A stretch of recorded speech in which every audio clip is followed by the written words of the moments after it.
ॐ नारायणाय विद्महे वासुदेवाय धीमहि तन्नो विष्णुः प्रचोदयात्। नमस्कार दर्शकों, आज पांपाकुशा एकादशी का पावन पर्व है। यह आश्विन मास की शुक्ल पक्ष की एकादशी है जो भगवान विष्णु के पद्मनाभ स्वरूप को समर्पित है। इस व्रत से पापों का नाश होता है, जीवन में सुख समृद्धि आती है और मोक्ष की प्राप्ति होती है। आइए बिना विलंब के पांपाकुशा एकादशी की व्रत कथा श्रवण करते हैं। पांपाकुशा एकादशी की कथा पद्म पुराण और ब्रह्म वैवर्त पुराण में वर्णित है। महाभारत काल में धर्मराज युधिष्ठिर ने भगवान कृष्ण से इस एकादशी के बारे में पूछा। भगवान श्री कृष्ण ने कहा कि आश्विन शुक्ल एकादशी का व्रत पापों को नष्ट करने वाला है। विंध्याचल पर्वत पर एक क्रूर शिकारी क्रोधन नाम का व्यक्ति रहता था। वह हिंसक था और जीवों का संहार करता था। मृत्यु काल नजदीक आने पर एक ऋषि ने उसे सलाह दी, पांपाकुशा एकादशी का व्रत रखें। क्रोधन ने भक्ति से व्रत किया, भगवान विष्णु की पूजा की। व्रत के फल स्वरूप उसके सभी पाप नष्ट हो गए और वह मोक्ष प्राप्ति करके स्वर्ग चला गया।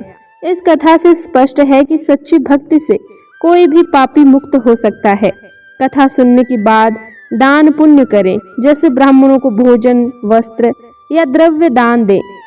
पांपाकुशा एकादशी के पारण का समय 4 अक्टूबर 2025 शनिवार को सूर्योदय के बाद सुबह 5:34 से लेकर 7:56 तक है। द्वादशी तिथि के दौरान ही व्रत का पारण करें, लेकिन हरिवासर से बचें। यदि सुबह संभव न हो तो मध्याह्न के बाद पारण करें। पांपाकुशा एकादशी आध्यात्मिक उन्नति और मोक्ष का मार्ग भी प्रशस्त करता है। भक्तों को इस दिन भगवान विष्णु और माता लक्ष्मी की पूजा श्रद्धा और भक्ति के साथ करनी चाहिए। व्रत के कुछ नियम हैं जो आपको पालन करने हैं। पूर्ण उपवास रखें या फलाहार करें। भगवान विष्णु को पीले पुष्प, तुलसी और चंदन अर्पित करें।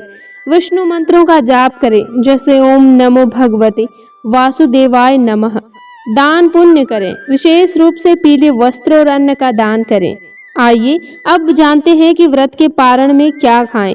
व्रत पारण सात्विक और हल्का भोजन होना चाहिए ताकि व्रत का फल प्राप्त हो। सेंधा नमक का उपयोग करें, लेकिन सिर्फ को न छुएं। केला, सेब, पपीता, अनार जैसे मौसमी फल, दूध, दही, छाछ लें। सात्विक व्यंजन लें, सेंधा नमक वाली आलू की सब्जी, साबूदाना खिचड़ी, फलाहार हलवा, कद्दू की पूड़ी या पराठा। भोग प्रसाद में भगवान को पहले केला, नारियल, मखाना की खीर या हलवा चढ़ाएं, फिर प्रसाद ग्रहण करें। तामसिक भोजन से परहेज करें, जैसे मांस, मदिरा, लहसुन, प्याज। सेंधा नमक के अलावा सामान्य नमक न लें। अधिक तला भुना न खाएं। इस पावन व्रत से जीवन में शांति और समृद्धि आए। जय श्री हरि विष्णु।